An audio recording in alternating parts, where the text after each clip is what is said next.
तो है everyone, welcome है आपका नर्सिंग वर्ल्ड में। तो प्रीवियस लेक्चर में हम लोगों ने डिस्कस किया था क्लासिफिकेशन ऑफ कैंसर। तो मैंने आपको बताया था कि 5 तरीके से कैंसर है जो क्लासिफाइड होता है, जिसका 3 तरीके हमने प्रीवियस वीडियो में डिस्कस किए थे। जो बाकी के बचे 2 क्लासिफिकेशन वो हम इस लेक्चर में कवर करते हैं। तो मैं एक बार रिवीजन करवा देती हूँ एक छोटा सा कि हमने प्रीवियस लेक्चर में क्या देखा था। तो हमने देखा था कि एक साइट ऑफ ओरिजिन, पहला क्लासिफिकेशन था साइट ऑफ ओरिजिन पे, ठीक है। दूसरा क्लासिफिकेशन था कि बिहेवियरल ऑफ ट्यूमर, ट्यूमर क्या बिहेव करता है, बिनाइन मैलिग्नेंट, याद आया कुछ।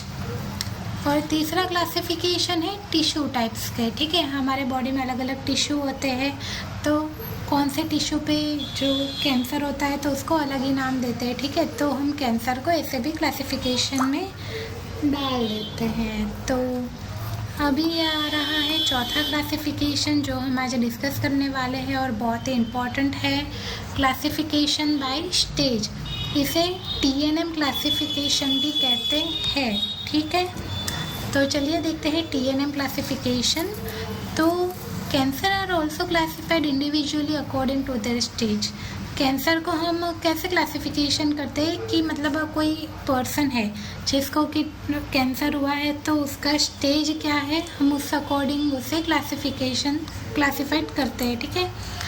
तो TNM, तो T का मतलब होता है ट्यूमर, N का मतलब होता है नोड, लिम्फ नोड, M का मतलब होता है मेटास्टेसिस।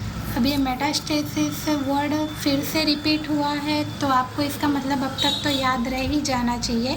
तो मेटास्टेसिस का मतलब ये है कि कैंसर जो हमारे बॉडी में स्प्रेड होता है उससे उस प्रोसेस को मेटास्टेसिस कहते हैं, ठीक है। तो चलिए देखते हैं ये ट्यूमर, पहले हम ट्यूमर को देख लेते हैं। तो ट्यूमर में T0, इसका मतलब क्या हो गया, नो ट्यूमर, मतलब ट्यूमर नहीं है, ठीक है। TX का मतलब हो गया carcinoma in situ. Carcinoma in situ का मतलब क्या होता है कि मतलब अभी कैंसर सेल डिटेक्ट हुआ है, ठीक है। अभी कैंसर बड़ा नहीं है, वो ट्यूमर ना मतलब एक छोटा सा सेल ही है जो डेवलप हुआ है, ठीक है। तो उसे हम कहेंगे कार्सिनोमा इन सीटू। T1 का मतलब हो गया 1 सेंटीमीटर ट्यूमर, जो ट्यूमर है उसका साइज़ 1 सेंटीमीटर हो गया। T2 में क्या होगा कि जो ट्यूमर है उसका साइज़ 2 सेंटीमीटर हो गया। और ये T3 का मतलब होता है कि 3 सेंटीमीटर से 5 सेंटीमीटर के बीच में, ठीक है, तो उससे कहते हैं T3। और ये T4 का मतलब क्या हो गया कि 5 सेंटीमीटर हो गया या फिर 5 सेंटीमीटर से ज़्यादा का ट्यूमर हो गया है, ठीक है। साइज़ की बात हो रही है यहाँ पर। तो आई होप ये आपको समझ आ गया होगा, ये बहुत ही ईजी था, ठीक है। तो अभी आ गया लिम्फ नोड। तो ये लिम्फ नोड में भी ऐसा ही है, लेकिन ये ट्यूमर है उसमें ना T0 से लेकर T4 तक है, ये आपको याद रखना पड़ेगा। लिम्फ नोड में क्या है, 0 से लेकर 3 तक ही है, ठीक है। NO, नो, ठीक है, इसको हम नो ही पढ़ लेते हैं। तो उसका मतलब क्या हो गया, नो लिम्फ नोड, मतलब कोई लिम्फ नोड अभी तक अफेक्ट नहीं हुआ है, ठीक है। N1 का मतलब हो गया 1 नोड इन्वॉल्वमेंट, इसका मतलब हो गया कि कोई 1 नोड है जो इन्फेक्ट हो गया है। ये देखिए, ये मैंने नीचे दिखाया है, ये नो लिम्फ नोड, ये देखिए ये सारे ना एक जैसे ये देखिए अभी इनमें कोई भी कैंसर का डिटेक्ट नहीं हुआ है सेल, ठीक है। कोई लिम्फ नोड इसमें इन्वॉल्व नहीं हुई है अभी तक, लिम्फ नोड में कैंसर नहीं पहुंचा है। N1 का मतलब हो गया 1 नोड इन्वॉल्वमेंट, मतलब ये जो इसमें ये लिम्फ नोड है उसमें से ये एक नोड है जो इन्वॉल्वमेंट है उसका, ठीक है। ये देखिए ये एक है वो अफेक्ट हो चुका है 1 लिम्फ नोड। N2 का मतलब हो गया 2 और मोर देन 2, मतलब N2 का मतलब हो गया कि 2 लिम्फ नोड है या फिर 2 से ज़्यादा है वो अफेक्ट हो जाएंगे। ये देखिए ये 2 से ज़्यादा है, 2 और 2 से ज़्यादा, ठीक है। और N3 में क्या होगा, होल नोड इन्वॉल्वमेंट, मतलब ना इसमें ना सभी नोड ना इन्वॉल्वमेंट हो जाएंगे, ठीक है। सभी नोड अफेक्ट हो जाएंगे, सभी वो कैंसर है जो है वो अफेक्ट कर देंगे लिम्फ नोड पे, ठीक है। तो पता चल गया आपको। No lymph node. N1 का हो गया 1 नोड इन्वॉल्वमेंट, 2 मतलब 2 और मोर देन 2, और 3 का मतलब हो गया ये लास्ट वाला है N3, तो मतलब कि पूरा ही लिम्फ नोड इन्वॉल्वमेंट हो जाएगा। ठीक है, अभी देखते हैं मेटास्टेसिस, ये बहुत ईजी है। एमओ का मतलब हो गया नो मेटास्टेसिस, M1 का हो गया यस मेटास्टेसिस, मतलब एम हो है तो वहाँ पे ना स्प्रेड नहीं हो रहा है। ठीक है, M1 का मतलब हो गया मेटास्टेसिस स्प्रेड हो गया है। ठीक है, और ये लास्ट वाला स्टेज होता है M1 में। तो चलिए अभी ये स्टेज कैलकुलेशन भी हो जाता है। तो आप ना ये तीनों याद रखोगे ना तो आपको इजीली स्टेज 1 स्टेज 2 में आप क्लासिफिकेशन कर पाओगे। ठीक है, तो स्टेज 1 में क्या होगा, T1 याद कीजिए 1 सेंटीमीटर का ट्यूमर होता है। एनओ मतलब नो लिम्फ नोड है। ठीक है, एमओ मतलब नो मेटास्टेसिस, तो मतलब ना लिमिटेड ट्यूमर है। ठीक है, वो ट्यूमर जो है वो ना 1 सेंटीमीटर का ही है। ठीक है, या फिर उससे छोटा भी हो सकता है, तो उसे क्या कहेंगे, लिमिटेड ट्यूमर, स्टेज 1। ठीक है, उसे हम कहेंगे स्टेज 1। अभी स्टेज 2 में क्या होगा, T2 का मतलब क्या हो गया, 2 सेंटीमीटर का ट्यूमर है। ठीक है, साइज क्या है उसका 2 सेंटीमीटर। N1 का क्या हो गया, 1 लिम्फ नोड इन्वॉल्वमेंट। ठीक है, ये 2 और 1 से ही आपको पता चल जाएगा। ठीक है, कि ट्यूमर है वो 2 सेंटीमीटर है, N1 है 1 लिखा है मतलब कि 1 नोड इन्वॉल्वमेंट हो गया। एमओ तो मतलब मेटास्टेसिस नहीं हुआ है, मतलब ये जो ट्यूमर है वो थोड़ा साइज में बड़ा हो गया है और एक लिम्फ नोड को अफेक्ट कर चुका है, तो मतलब क्या होगा, लिमिटेड लोकल स्प्रेड हो जाएगा। ठीक है, वो थोड़ा स्प्रेड होगा। स्प्रेड मतलब ये मेटास्टेसिस वाला नहीं, मतलब थोड़ा बड़ा तो होगा ना, हाँ वो वाला। तो वो हो गया स्टेज 2 के जिसमें 2 सेंटीमीटर का ट्यूमर डिटेक्ट होगा, 1 लिम्फ नोड इन्वॉल्वमेंट होगा और मेटास्टेसिस नहीं होगा। और अभी आता है स्टेज 3, तो उसमें क्या होगा, स्टेज 3 में T3, तो इसका मतलब हो गया कि 3 सेंटीमीटर या फिर तो उससे बड़ा होगा। ठीक है, 3 सेंटीमीटर का ट्यूमर होगा, 5 से 3 के बीच तक का ट्यूमर का साइज रहेगा उसमें। और N1 मतलब अभी भी इसमें 1 लिम्फ नोड इन्वॉल्वमेंट है, नहीं यार 1 लिम्फ नोड नहीं, यहाँ मैंने गलत लिख दिया है, N2 होगा, N2, तो मतलब ना इसमें 2 लिम्फ नोड इन्वॉल्वमेंट रहेंगे, 2 और मोर। ठीक है, N2 होता है मतलब 2 और मोर लिम्फ नोड, नो मेटास्टेसिस, इसका मतलब है लोकल एंड रीजनल स्प्रेड, मतलब ये ट्यूमर और बड़ा होगा। ठीक है, उससे हम स्टेज 3 कहेंगे।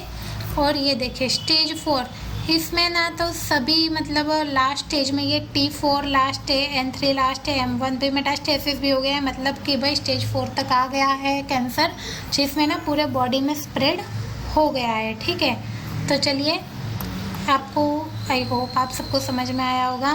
तो अभी इसे ये जो स्टेज है वो जानने के लिए हमें कौन कौन से टेस्ट करवाने पड़ेंगे। तो पहला तो हो गया CT स्कैन, इससे ना आपका वो साइज़ होगा जो ट्यूमर का वो आपको पता चल जाएगा CT स्कैन में। ठीक है, तो CT स्कैन का फुल फॉर्म है कंप्यूटेड टोमोग्राफी। अगर कहीं एग्ज़ाम में पूछ ले CT का फुल फॉर्म तो याद रखना कंप्यूटेड टोमोग्राफी। फिर आ जाएगा MRI, इसका फुल फॉर्म तो आपको याद रखना ही पड़ेगा। ठीक है, ये आपको वाइवा में भी पूछ सकते हैं। इसका मतलब होता है कि मैग्नेटिक रेजोनेंस इमेजिंग, या MRI से भी हम ट्यूमर का साइज़ पता कर सकते हैं। ठीक है, फिर आ गया PET स्कैन, ये भी एक टेस्ट है, पॉजिट्रॉन इमिशन टोमोग्राफी, इससे भी आपका ट्यूमर का साइज़ पता चल जाएगा। तो ये सारे टेस्ट हैं जो कि TNM क्लासिफिकेशन में होते हैं, देखे हैं हमने, और स्टेज जानने के लिए ये ज़रूरी होते हैं ये। चलो चौथा क्लासिफिकेशन ख़त्म, अभी पांचवा। तो ये बड़ा इजी है, क्लासिफिकेशन बाय ग्रेड, ज़्यादा इम्पोर्टेंट नहीं है, फिर भी देख लेते हैं। ये किसका क्लासिफिकेशन है, जो हमारे ट्यूमर सेल्स है। ठीक है, ये उसका क्लासिफिकेशन है। तो उसमें क्या होगा, grading system seek to define the type of tissue from which tumour originate. ठीक है, थोड़ा स्पेलिंग मिस्टेक है, इग्नोर कीजिएगा उसको, होता है भाई, गलती सबसे होती है, हम भी इंसान ही है।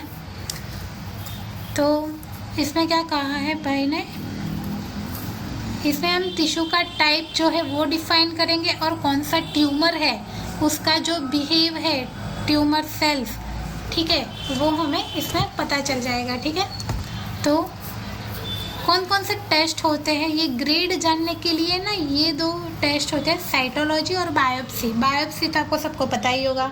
साइटोलॉजी का मतलब होता है कि हम किसी सेल पे स्टडी करेंगे। ठीक है, सेल पे स्टडी करेंगे मतलब सेल घर पे लाके उसको स्टडी नहीं करना है, लेबोरेटरी में उसको माइक्रोस्कोप से उसका सेल का स्टडी करेंगे कि कौन सा माइक्रो ऑर्गेनिज्म है उसमें। ठीक है, और बायोप्सी का मतलब है कोई पर्टिकुलर टिश्यू को काट के उस पर एग्जामिन करेंगे, तो वो हो गया बायोप्सी। तो ये ग्रेड जानने के लिए ये 2 टेस्ट होते हैं, साइटोलॉजी, बायोप्सी। साइटोलॉजी का मतलब है स्टडी ऑफ द सेल, मैंने पहले ही बताया था फर्स्ट लेक्चर में। लॉजी का मतलब हो गया स्टडी। ठीक है, साइटोलॉजी का मतलब होता है स्टडी ऑफ द सेल। तो ये हो गए भाई ग्रेड है, इनके 4 ग्रेड आ गए हैं यहाँ पर। ये मैं फटाफट से आपको समझा देती हूँ, बहुत ही ईजी है। ग्रेड 1 में क्या होगा कि low grade malignancy normal cell, same function of tumour cells and normal sales.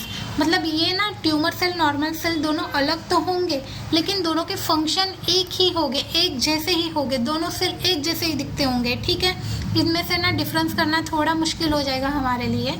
वो होता है ग्रेड 1 कि हम ना ट्यूमर सेल और नॉर्मल सेल के बीच में डिफरेंस नहीं कर पाते हैं। ठीक है, आ गया ग्रेड 2, तो उसमें क्या होगा, थोड़ा सा फीचर चेंज हो जाएगा भाई ट्यूमर सेल्स का। ठीक है, low to moderate grade malignancy, cell have more malignant feature than normal cell feature.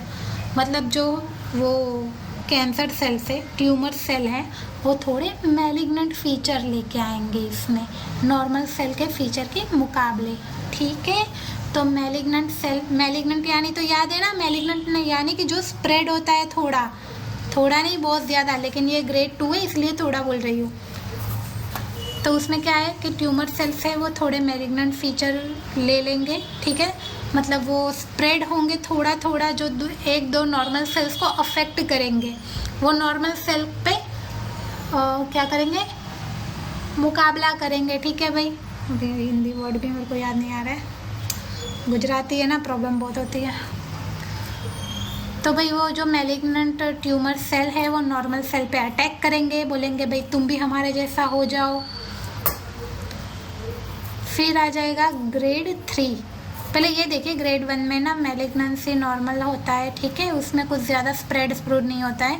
Grade 2 में क्या होगा, थोड़ा सा मैलिग्नेंट हो जाएगा, लो टू मॉडरेट। ठीक है, थोड़े से ज़्यादा मैलिग्नेंट होगा, फीचर लेके आएगा, नॉर्मल सेल पे वो क्या करेगा, हमला करेगा। ठीक है, फिर हो जाएगा grade 3, moderate to high grade. अभी ये थोड़े से और ज़्यादा, पहले थोड़े से ज़्यादा हो गया, फिर ज़्यादा से और ज़्यादा मैलिग्नेंसी होगा। ठीक है, मतलब मोर मैलिग्नेंट फीचर होंगे इनके पास, और ज़्यादा स्प्रेड होंगे, और ज़्यादा नॉर्मल सेल्स को बोलेंगे तो अब तो तुमको हमारे जैसा होना ही पड़ेगा। ठीक है, ये वो वाला है, उसको बोलेंगे ग्रेड 3 कि जिसमें नॉर्मल सेल कम होंगे और मैलिग्नेंट सेल ज़्यादा होंगे। और ये ग्रेड 4 में तो कुछ बताने लायक है नहीं शायद, फिर भी चलो बता देंगे यार, लिखा है तो बताना ही पड़ेगा। मजाक कर रही हूँ। तो इसमें क्या होगा, high grade malignancy, cell have no normal cell feature in appearance and function. इसका मतलब ये है कि ग्रेड 4 में नॉर्मल सेल नाम की चीज़ ही नहीं होगी, मतलब पूरा ना ट्यूमर सेल मैलिग्नेंसी सेल ही होंगे वहाँ पर। मैलिग्नेंसी ने जंग जीत ली होगी और नॉर्मल सेल को अपने टीम में कर लिया होगा उस। ठीक है, उसको बोलेंगे grade 4, last stage, last grade. ठीक है, बस आज के लिए इतना काफ़ी है भाई। ये जो वार्निंग साइन है ये बहुत ज़्यादा इंपॉर्टेंट है, बहुत बहुत बहुत ज़्यादा इंपॉर्टेंट है। इसको हम नेक्स्ट लेक्चर में कवर करेंगे, अभी नहीं, अभी के लिए इतना काफ़ी है। इतना ही याद रख लो, पहले मैं भी याद रख लेती हूँ। मिलेंगे अगले लेक्चर में।